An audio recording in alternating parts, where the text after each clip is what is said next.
safe during voter registration exercise, Ashanti Regional Minister assures. Let's end with the NPP presidential and parliamentary elections and go to City Newsroom on that story. They say we are re-strategizing to organize suspended primaries. The chairman of the party, Freddie Blaze, speaking. Also, still at City Newsroom, says Nana Addo to be acclaimed as NPP's presidential candidate for the 2020 polls. And City News' final story on that, they say NPP sets June 20 for presidential parliamentary primaries. And then Daily Guide on that story, they say NPP National Council endorses Akufo-Addo as flag bearer for 2020. We'll wrap up with a Daily Statesman on that story. They say NPP primaries for June 20th. Okay, giving you an idea of some of the big stories for the week and how the various newspapers and media portals reported that story. So let me bring in my panel for today, and then we'll look into the issues reported by these media outlets. I have Selim Adonu, he's the head of features and articles here at City FM and City TV. Selim, welcome. Thank you, Vivian. And then I also have Duke Mensah-Opoku. He's our parliamentary correspondent. He hosts the chamber as well, and then press conference on City TV. Duke, welcome. Thank you. And I can see you guys in your beautiful anniversary T-shirts. Yes. Happy anniversary to us and to you guys. Thank you for the great job you do every day. God bless. Okay. So let's start with the COVID-19. Quickly look at the restrictions. Tomorrow, the part of it will start with the religious ease. The mosques will open. We'll see how it goes. On Sunday, we'll see the churches, and then in the following weeks, we'll see the schools and all that. So tomorrow, the first day takes off. Are we ready? Well, Vivian, well, happy anniversary to you too. You put in so much work, and sometimes people wonder how it's done, but I mean, if you want to know how it's done, Vivian is a book to read. Anyway, so yes, the president last Sunday, consistent with the regulations and the instruments he had put in place, had to address us and tell us the next phase of activities for the pandemic in terms of how he intends the country to move. So a number of things he did. He tried to, in my view, look at our current status to see where we were as a people and what the status of our system was or is. And per his estimation, the system wasn't doing badly. And when we talk about system, we mean a set of units as part of a mechanism working together. I say so because he talked about the fact that our ability to test, trace and treat had improved. So in terms of that, three things come to mind. We look at the facilities, we look at personnel, and then we look at the know-how. So the facilities, he talked about the fact that our testing centers had grown from 2 to 10 which is an improvement.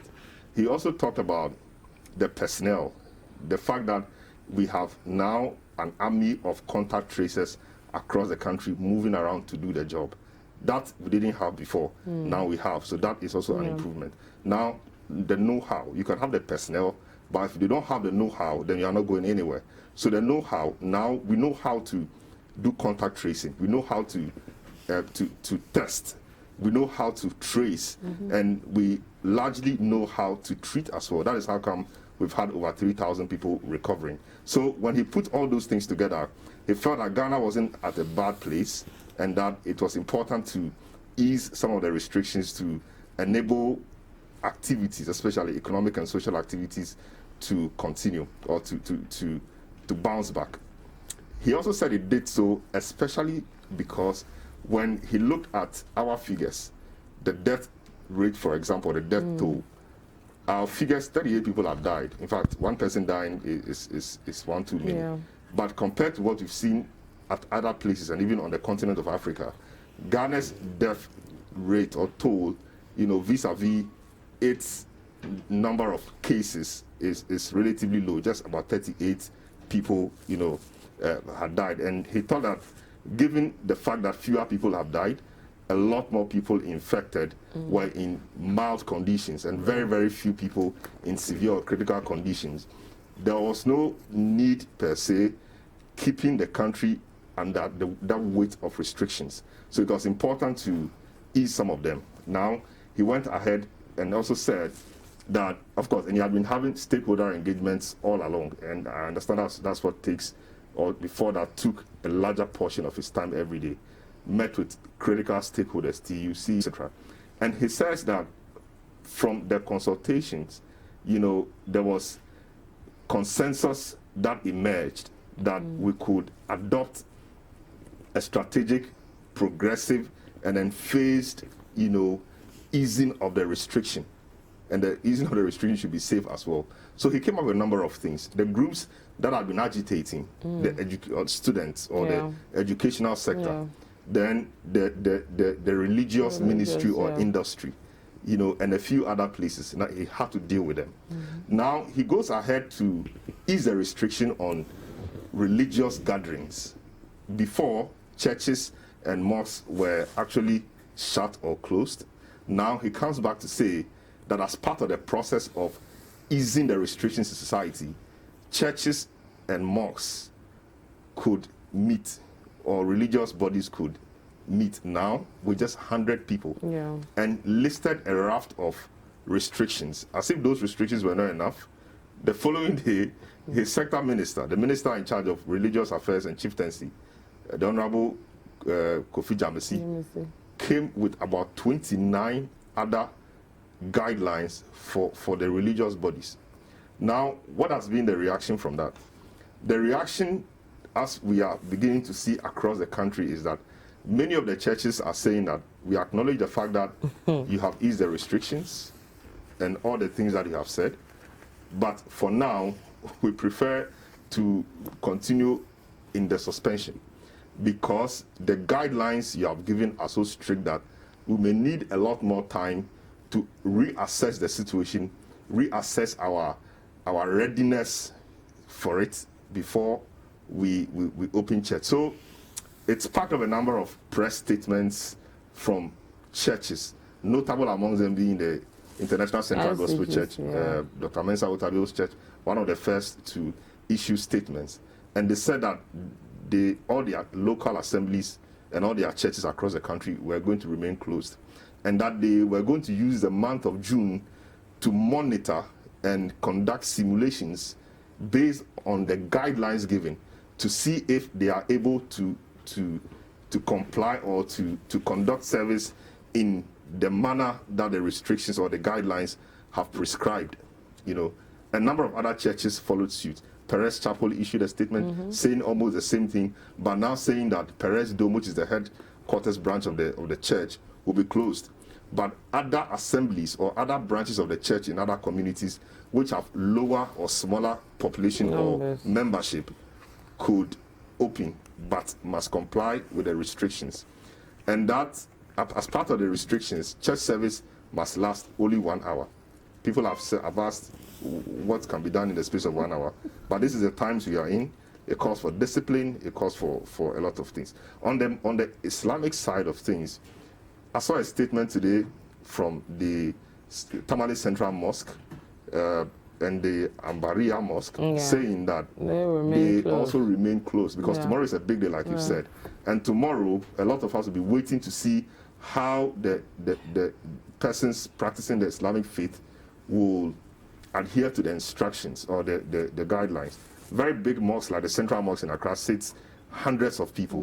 We want to see whether, we want to see how they are going to do this one man, one mat thing, see how they're going to do ablution from home before they get to the place. And we wait to see how those things will happen. And I'm sure based on what we see, a lot of other things will begin from there. They've also warned that they will be strict and close down any religious organization, in terms of branches or church or mosque, that flouts the rules. The infections or the cases in Ghana are not reducing.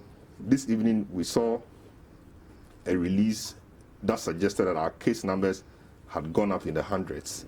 As we sit, we have 8,885 cases. We've had 38 deaths, and we've had 3,189 or so people recover. So with the rising numbers we're seeing and the stringent measures we've put in place, which are quite difficult to adhere to, you know, for the typical church, and you are the lawyer, freedom of worship to the way you want to do things, lay hands, jump, shout, and all that.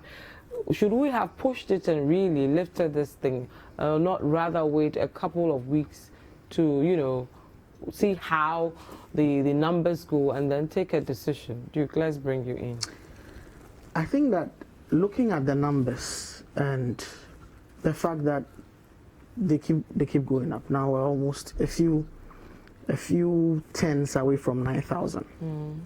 And even though we are having a number of, the recoveries are also going up, above 3,000 now.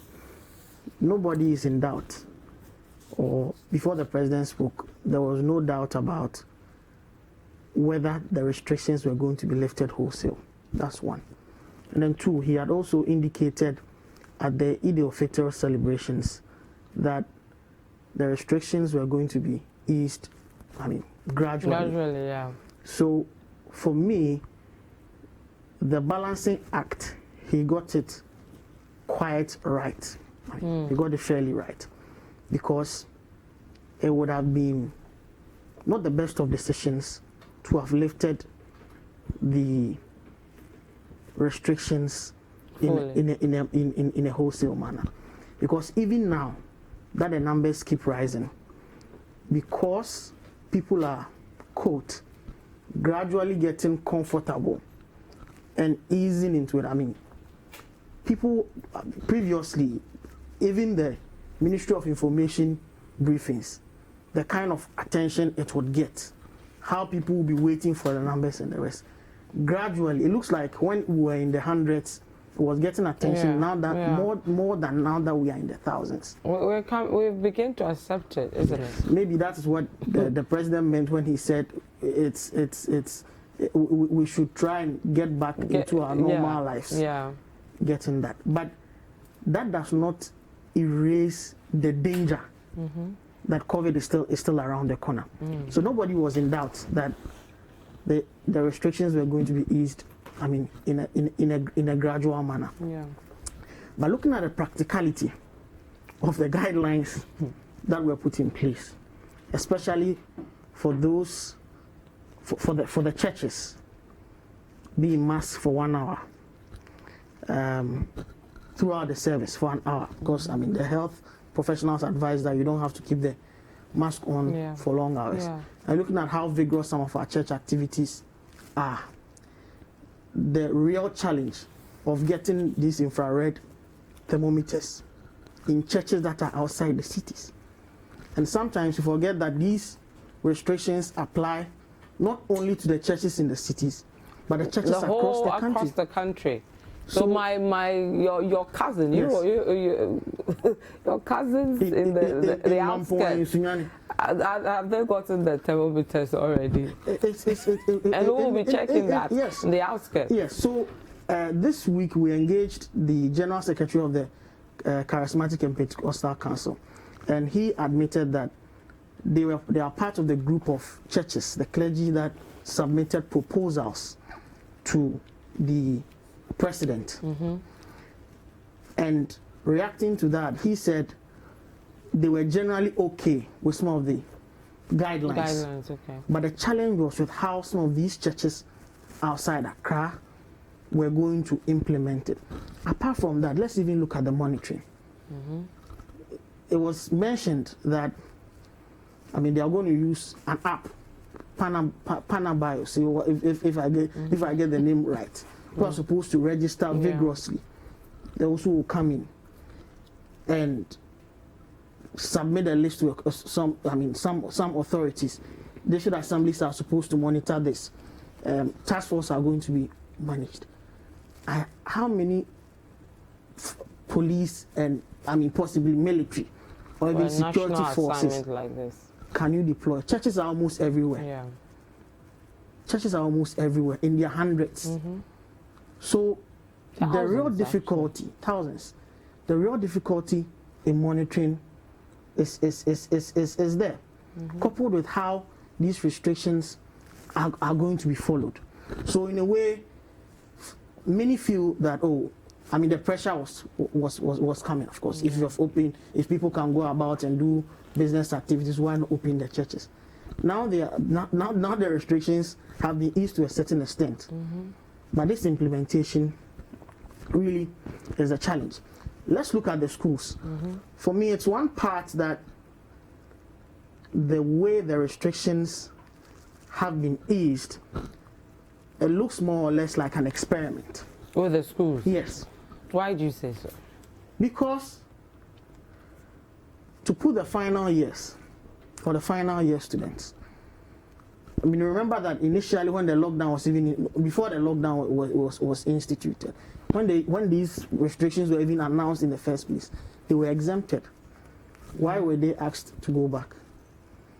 Because the danger then really existed. The experiment could be positive, it could be negative. It could be positive in the sense that based on how it goes, we can draw lessons to be implemented when we are generally opening it up. But it may be difficult to be a final year student now, especially even in our senior high schools. For the junior high schools, when they close, they'll go back home, which may be negative or positive. But you look at how their parents will be able to help them manage it. But look at the situation in our typical dormitories in senior high schools.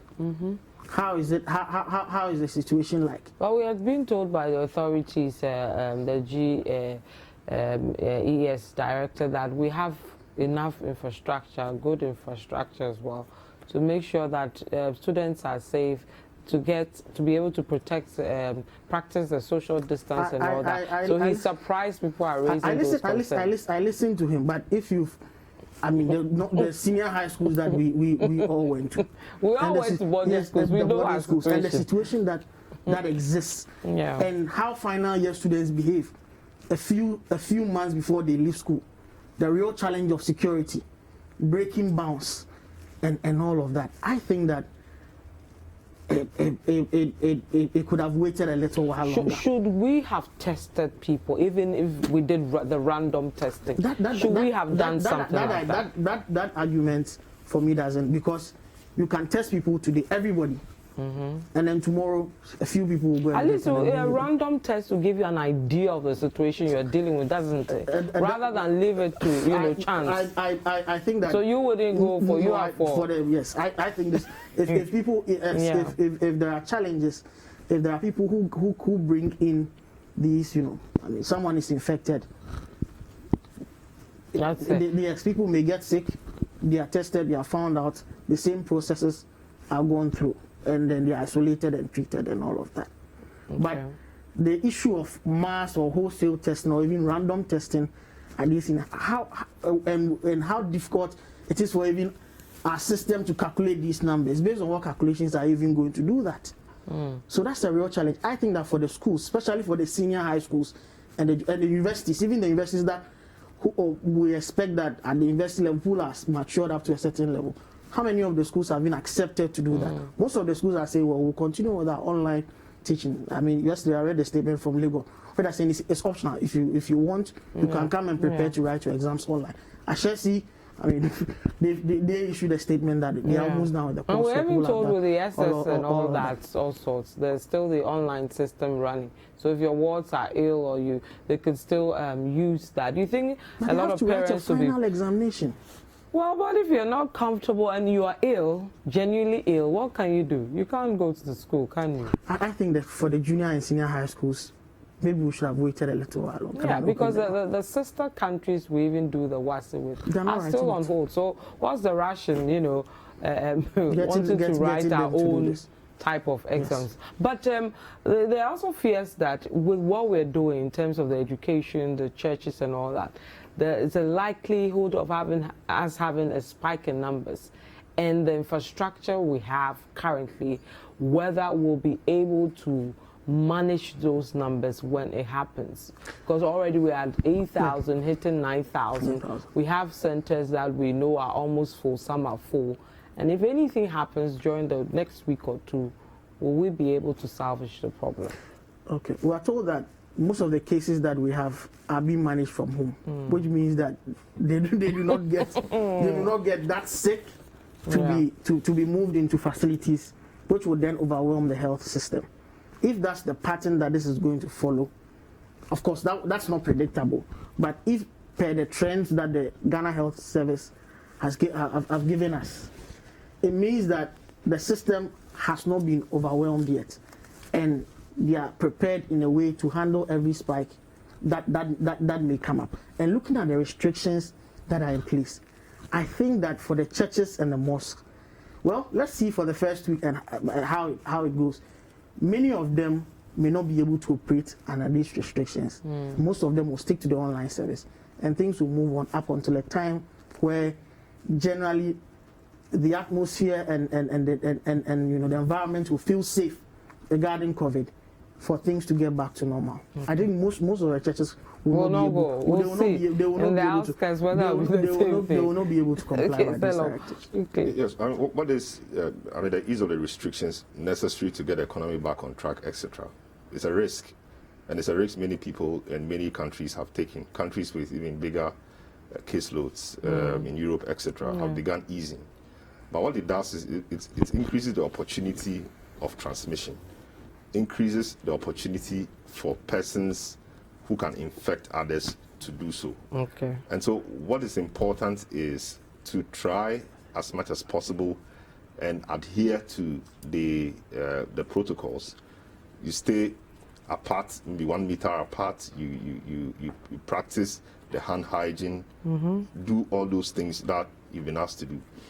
For me, the other issue with the reopening of the schools that I keep getting interested in is a call by the PTAs to at least have a way for parents to communicate with their children, at certain times or regularly.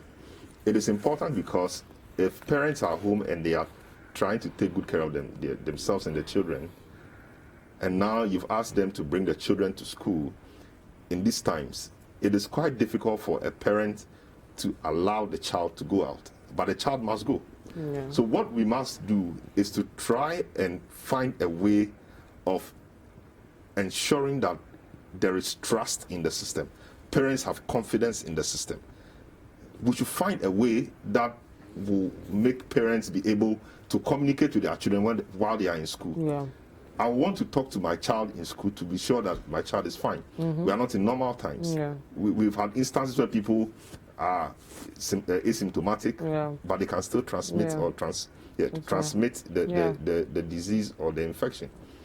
It could happen that somebody may be asymptomatic, will pass it on to other people.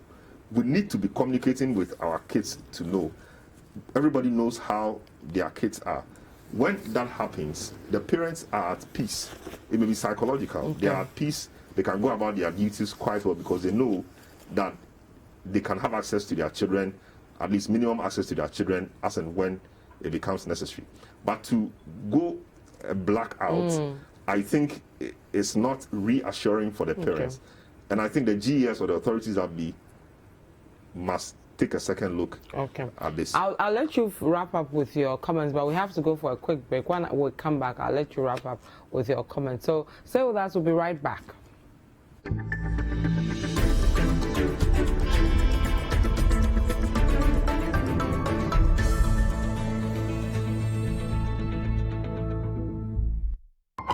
Businesses are evolving with the changing times, and the City Business Festival is doing the same. In the month of June, the City Business Festival goes digital. City TV, in collaboration with Absa Bank, will give SMEs the opportunity to reboot their businesses with expert forums, discussion platforms, and interactive Zoom sessions. There will be a lesson for every business. Join the virtual business forums every Tuesday in June at 11 a.m. to 1 p.m. and gain the knowledge you need to kickstart kickstart your business. Explore new ways of engaging your customers with the e-commerce forum on Tuesday, the 9th of June at 11 a.m. to 1 p.m. Get tips from the Agribusiness Forum on how to create another career in agribusiness on Tuesday, the 16th of June 2020 at 11 a.m. to 1 p.m. And get all the industry knowledge with the Trade Forum on the topic, Will Export Trade Be the Same Again? On the 23rd of June 2020 at 11 a.m. to 1 p.m. Revamp your business and work environment this June with the virtual business forums only on City TV every Tuesday at 11 a.m. to 1 p.m. To be interactive and ask questions pertinent to your business, join in the forum via Zoom. To participate via Zoom,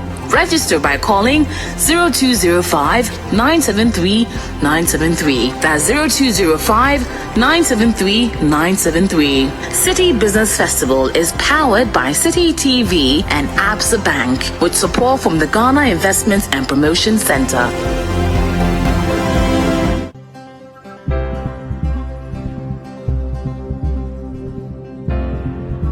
And people are opening doors for me, or driving for me, or giving me a huge respect. Not for me, for Shani Cooper. Not to Shani Cooper is the respect. The respect is for the state of Israel. One day I was in Quebec, vacations with my cousin, and someone calls me from Brazil saying, "Do you want to be ambassador in Ghana?" I said, "Yes, I do."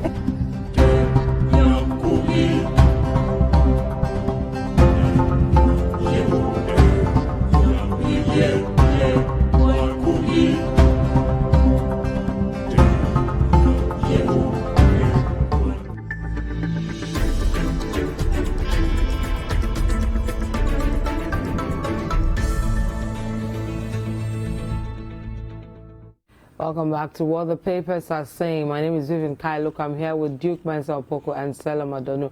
We're looking at the easing restrictions of a number of some of the bans we saw over the period. From tomorrow, some of them will be lifted, starting with the mosque. Sunday, we'll see the churches and then the schools thereafter. Stella, you're wrapping up on your thoughts on this matter. Yes. So the schools.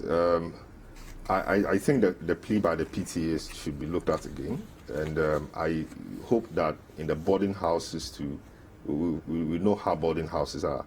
The social distancing, spacing out the beds, everything must be done well, so that we don't do this for a week or two and relax, and you know, the unfortunate may happen, and we will have a situation on our hands.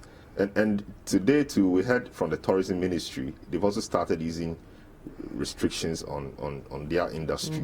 So, for example, we as part of that, their guidelines, restaurants and hotels, etc., involved in food production or food preparation, etc., we are told that the chefs and the cooks there must ensure that they wash their hands, you know, in 15 or at 15 minutes intervals.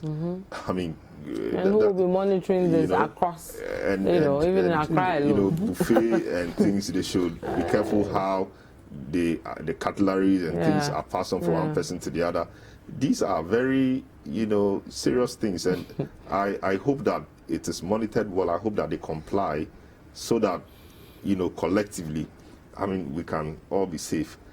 Festivals have been banned. I don't know whether they are. I don't know about Hobo. I've not heard about the drumming. There's still going to be the ban on noise making. I think yesterday or so, or today, the AMA warned the churches that when they resume. It was normally in May, but now has it been shifted to June? Well, they have a calculation they go with, so I'm assuming that they started in May, but because of the ban, the festival will not happen. Yes, unless it's raised. If the restrictions are, we can't celebrate tomorrow. But the ban noise making is still in force. Yeah. Okay. All right. Okay. But for me, and there's also the interesting part among certain legal people about testing the law in terms of what the restrictions are doing to our mode of worship. Yeah. People have said that indeed, I mean, Article 21 talks about freedom to practice any faith and to manifest the practice of that faith. And others have said the present yes, you can close and open churches and mosques, but to tell us how to worship will amount to prescribing worship, which is not what the state or government should do. So, for example, as part of the guidelines, the churches are not supposed to lay hands. Yeah. And the cardinal or elementary doctrine of Christianity is a laying on of hands. If you look at Hebrews chapter 6, verse 1, faith towards God, the resurrection of the dead, etc. Point, you know, laying hands could lead. Yes, but that is a doctrinal issue. You know, so I mean, it's an interesting thing. Others have said that right is been taken away by the position of the Restoration Act, which specifically deals with Article 21, etc. But it will be interesting to see what the court will say and what arguments will be waged in respect of this matter in court. So we are likely to see people go to court. We've had conversations like that. We only hope that it manifests so that we will have something to look at. Look for it. The monitoring will be key. If this is going to work, it will be based on the monitoring, because if we allow the institutions to implement just the guidelines just as they've been given, they are not guidelines easy to be implemented. And if the monitoring is not effective, people will go back and do whatever they want to do, and that's not what we want. Okay, so the strength of the thing is in the implementation. Yeah. And then part of implementation is monitoring, and that's what we've proven not to be very good at. What the president has done is to put the thing in our hands. Yeah. So let's see how we do it, and I hope we don't disappoint. Okay, so from tomorrow we'll start with the mocks and see how it goes with them. Track City TV and City FM will be bringing you details of that, how it goes, and then move through to Sunday and Saturday as well, because we have some faith that have the Saturday worship as well, and then all through to the school matters and all that. But let's go to politics proper. Another issue too that has been trending for a while. It looks like it won't until we go to the polls if we don't take care. Is this EC matter with the various political parties and all that, the back and forth over the voter registration exercise? So today they were in court. I would want one of you to take us through where we've gotten with this case, and then we'll look at the issues raised. Council. Well, I mean, it's a constitutional interpretation matter. I think we talked about this last week, that NDC is going to the Supreme Court seeking interpretation on a number of issues. Article 45 also, which talks about the function of the Electoral Commission, what they can do, whether they can compile an electoral roll or register at will anytime they deem fit, or they just have to compile the register and then review it, periodically. So that interpretation is key, and it's one of the many things that they are seeking the court to pronounce on, including the deletion or the use of the existing voter ID card as part of the identification documents for the EC's registration. What happened in court today, though I wasn't in court, but what happened in court today was, I think the two sides made their points, but the court asked the EC to provide some supplementary information on why the existing voter's ID card was taken out of the list of identification forms that can be used as basis to register. That may be quite procedural, so things happen like that. There are times that people people require further information. The court may require further and better particulars on the matter. The court will ask you to follow the processes or the procedure and make that available to the court. It will be important for the court to understand the reasoning behind taking away the existing voter's ID card from the identification forms, so the court can make an informed decision and then pronounce on the matter. So the court gave them up to June 8th to submit that or to file that. After that, I'm sure they will give a date that they will provide, that they will give a decision. And I'm happy that they've taken up on the case quickly, and it appears that they know that there are timelines the Electoral Commission, for example, is working with. So they quickly have to determine that or decide that matter, so that we all know the way clear, if they have to go ahead or whether they have to stay. But in any case, there should be some form of registration this year. It could be a wholesale registration for a new voters register, or it could be a limited registration exercise that will ensure that people who are not on the roll get onto the roll. People who turned 18 from the last time that they registered. I mean, the EC opened a registration, and then till date, it is important that we do that. They also did an exercise, a 2-day trial or pilot exercise across the regions, and after that, their verdict is that the exercise went very well. They saw the things they wanted to see, or the things that they should see, and they can only improve on it. So the EC is saying that their pilot exercise went well, just that in the Western region, the system or the process had to be stopped or discontinued at some point, because the machines, we understand, were acting up. Okay. Yeah.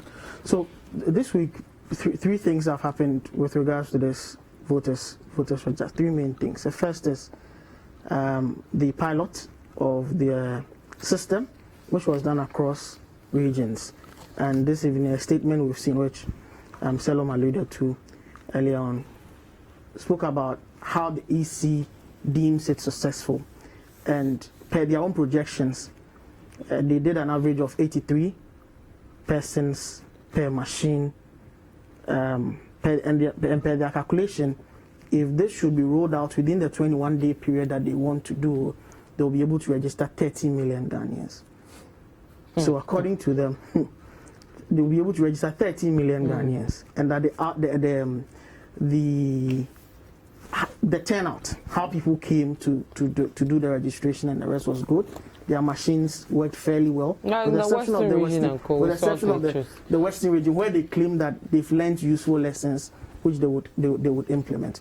So that's one. But for me, it would be interesting to find out, because the process was also monitored by political parties, including the NDC. Including the NDC. Monitored and took part. Yes, took part, including and then other CSOs. Yeah. So it would be interesting to also read the report of the CSOs that monitored the demonstration, the pilot, as well as the political parties.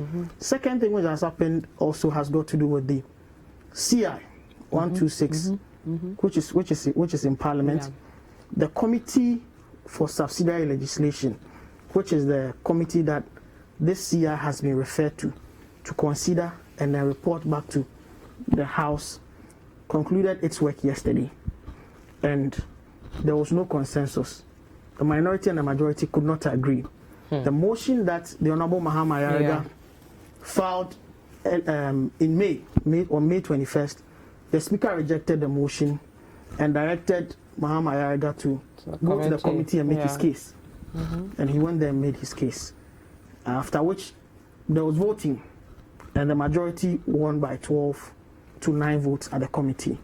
So the report that will be brought to the plenary, the General House for debate, would be recommendation by a majority decision. And Mahama Ayariga says he's still unfazed and he would move his motion. But to get his motion carried through, he will need to test majority, which, I mean, realistically, looking at the situation, is not possible. It will not be possible. So on that score, the CI would mature on Tuesday, and then the following day becomes law. But it will be interesting to note how this, decision may have a bearing on what happens at the Supreme Court, which is the third leg of what has happened this week regarding this Supreme Court matter. So, based on today, we are not trying to discuss the merits of the case. I don't want to be caught in contempt. But in a situation where, for instance, a pronouncement may be made contrary to what may be in the CI, how would that work? Would it mean a withdrawal for all of that? So the next few weeks will be very, very interesting for political watchers and how this should go. But I am not as interested in the verdict of the EC on the pilot registration as what the other observers of the process would say about it, because the challenge about many people being disenfranchised, if the process goes on as it has already been planned to pan out, is real. That's why we cannot take it. We cannot take it away. So I will be interested in what the other CSOs would say and the other political parties would say with regards to pilot exercise which took place this week. Okay. Indeed, I mean, of course, I'm not very interested in what the other political parties will say, because you know what NDC will say and what MPP will also say. Okay. I'm interested in what the CSOs actually will say, because it will be interesting to see what they say about this particular process. But in terms of what has happened or what will happen in Parliament next week and what will happen in the court, the Parliament, by now, we know that all things being equal or other things being equal, by Tuesday, Wednesday, we'll have a new law in terms of how we should be registering to be part of the electoral roll. What the court will do, I'm not sure what happens in Parliament will have any impact on what the court will do. Okay. The court's job is to interpret the Constitution in respect of that element. So would that element be in breach of the Constitution? That is what the court is doing. And will doing so disenfranchise people, which is also a constitutional matter. So if, for example, the court says that the EC, by the dictates of the Constitution, it's supposed to just compile a register and revise it, then it means that the compilation of a new register cannot happen, because that will be unconstitutional. That will be in breach of the Constitution. You cannot use an inferior law to amend a superior law. And that would mean undoing all whatever has happened so far. Yes. So, yes, in one sense, but in the other sense, some registration will certainly have to happen for people who have not registered. But in doing so, they will not depend on what the court says. If the court says you can use the old forms of, okay, I mean, they're having new people, so they do not have that. Yeah. So we'll have to revert to our old system and do it like that. So I'm not sure there will be any. The court stands on its own, and Parliament also is a master of its own rules, as we say. Yeah. So I'm not sure.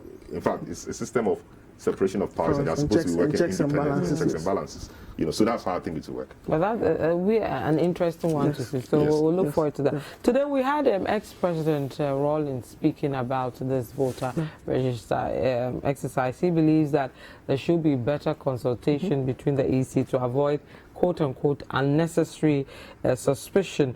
We've also had ex-President Kufuor speaking. He's saying that we should go ahead and have the registration done. We've had the likes of Kumbo saying that in the era of COVID, why are we rushing to do this? I mean, it's not safe and all that. So a mix of views and all that.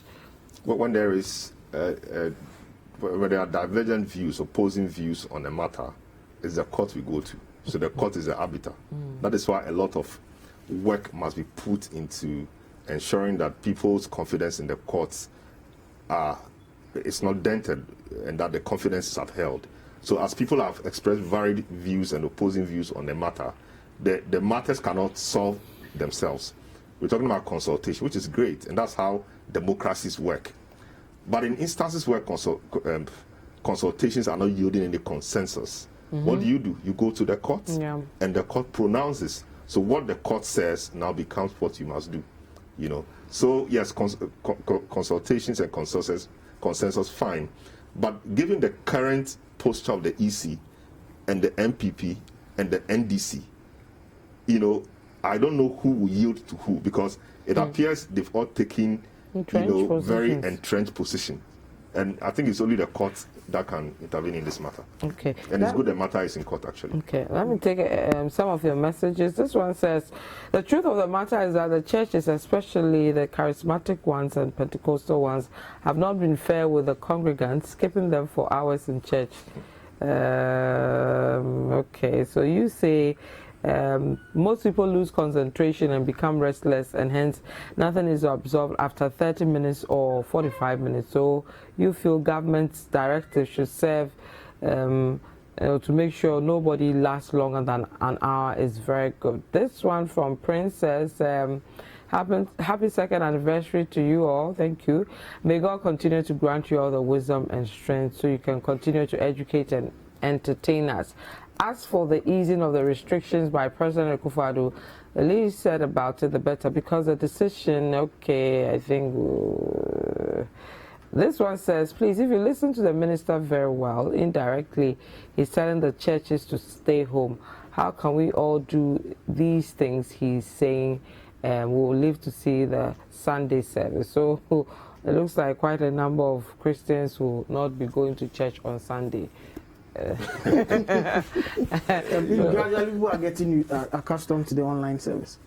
But of course, that doesn't replace the fellowship and the communal presence. Zelom is going on Sunday, so I've offered to follow him with my cameras on Sunday. The decision has come from my church that you shouldn't go, right? Given the restrictions, I mean, we should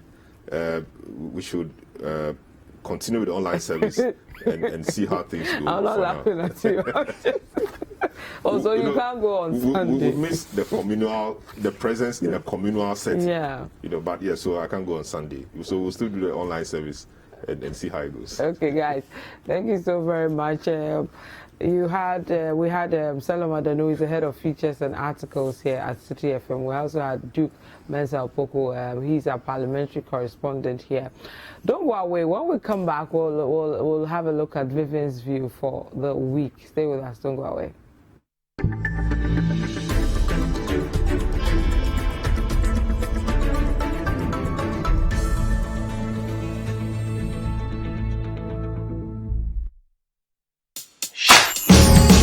We're about to change your Sunday night for the better. Set your timers and join us every Sunday night starting from the 7th of June on The Upside Down Show.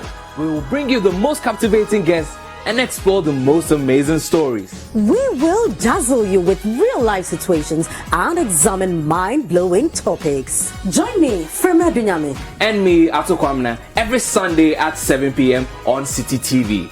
Are you ready?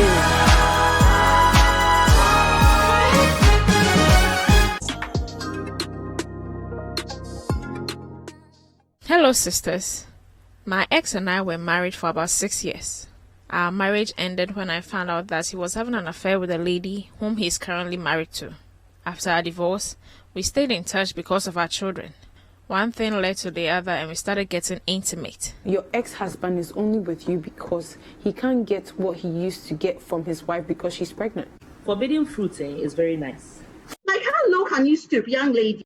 It's a very warped place to be, a very weird place to be.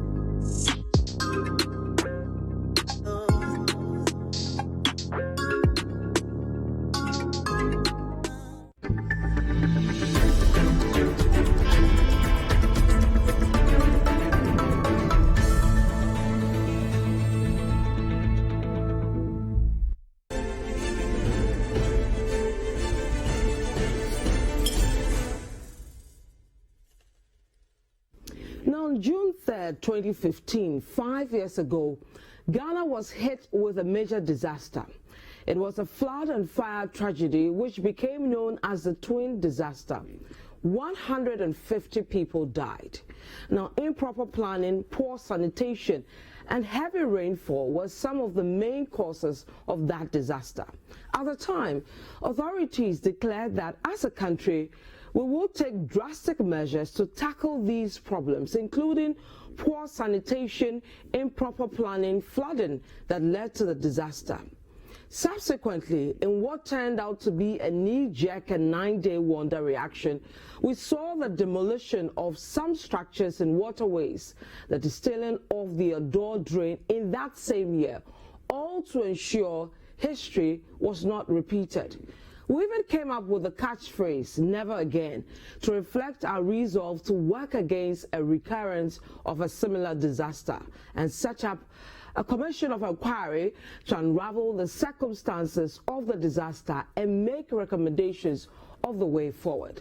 Unfortunately, months after trying to put our house in order to avert another disaster, we went back to our business as usual mode. Now, 5 years down the lane, after that tragic incident, what do we see? People are still building in waterways all over the cities, and authorities look on and in some cases condone or even are complicit to the ills. People still dump refuse indiscriminately, forgetting it will end up in our drains, our waterways and water bodies. And of course, when the rain sets in, our folly will be exposed. Let's look at another disaster, May 9. This was another tragedy in which we lost 127 football fans at the Accra Sports Stadium. Now, after that sad incident in the history of sports in Ghana, and for that matter, Africa, a commission of inquiry was set up to look into the incident and make recommendations to ensure history does not repeat itself. The question I beg to ask today is, have we implemented all the things the Sam Okudzeto Commission of Inquiry recommended?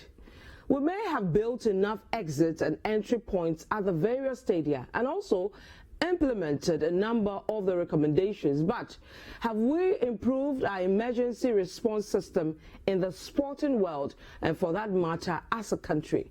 Have we tackled the wrong fan culture which sometimes engulfs our local marches, leading to the injury of fans, march and security officials, and also the destruction of property?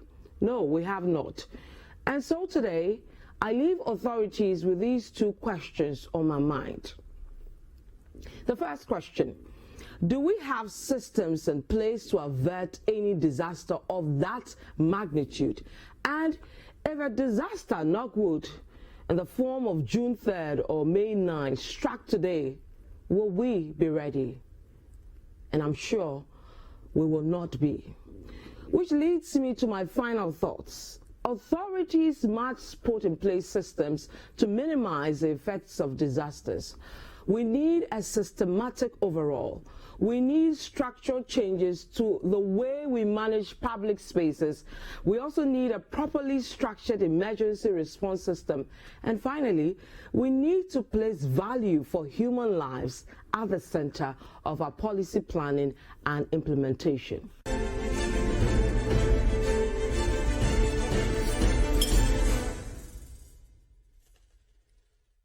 This has been Vivian's View. My name is Vivian Kai Loko. Thank you for watching What the Papers Are Saying. Goodbye.